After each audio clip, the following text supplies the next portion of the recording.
সমাজের ভিতরে যারা এরকম মাদক ব্যবসায়ীদেরকে সহযোগিতা করে থাকেন আপনারা সাবধান হন, নতুবা সমাজের লোকেরা মিলে আপনাদের পিঠের চামড়া তুলে ফেলবে। ঠিক কিনা বলেন? এই সমাজকে কখনো নষ্ট হতে দেওয়া যাবে না।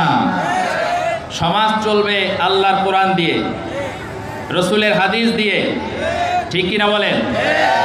যারা অন্যায় কাজের সহযোগী হবে তারা হচ্ছে খাঁটি মুনাফিক। বলেন তারা কি?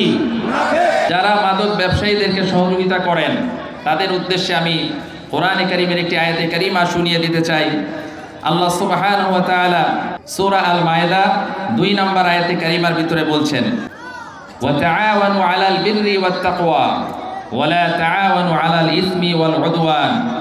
তোমরা ভালো কাজে, তাকওয়ার কাজে একে অপরকে সহযোগিতা করো, কিন্তু কোনো গুনাহের কাজে, আল্লাহর নাফরমানিমূলক কাজে একে অপরকে সহযোগিতা করো না। নিষেধ করেছেন কে? আরো জোরে নিষেধ করেছেন কে? আল্লাহ নিষেধ করেছেন। যারা অন্যায় কাজের সহযোগী হবে তারা হচ্ছে খাঁটি মুনাফিক।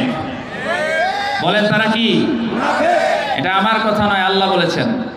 আল্লাহ বলেছেন সূরা তাওবার 67 নম্বর আয়াতে কারীমার ভিতরে আল্লাহ পাক বলছেন, আল মুনাফিকুনা ওয়াল মুনাফিকাতু বা'দুহুম মিন বা'দিন ইয়া'মুরুনা বিল মুনকার ওয়া ইয়ানহাউনা আনিল মা'রুফ ওয়া ইয়াকবিদুনা আইদিয়াহুম নাসুল্লাহা ফানাসিয়াহুম ইন্নাল মুনাফিকিনা হুমুল ফাসিকুন।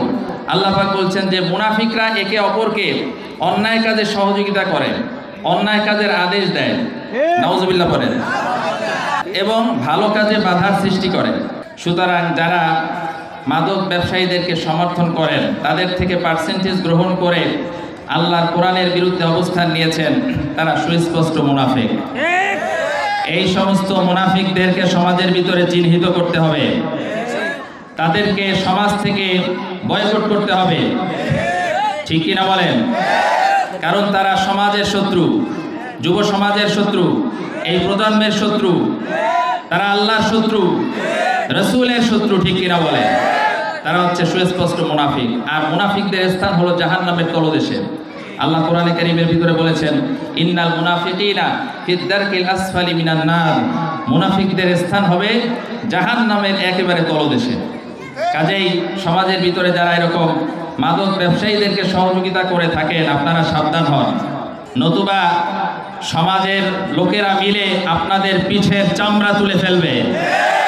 ঠিক কিনা বলেন? এই সমাজকে কখনো নষ্ট হতে দেওয়া যাবে না।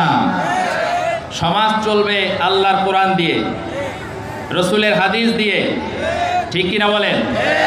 যারা এই যুব সমাজকে ধ্বংস করতেছে, সমাজকে যারা নষ্ট করতেছে, তাদের বিরুদ্ধে রুখে দাঁড়াতে হবে।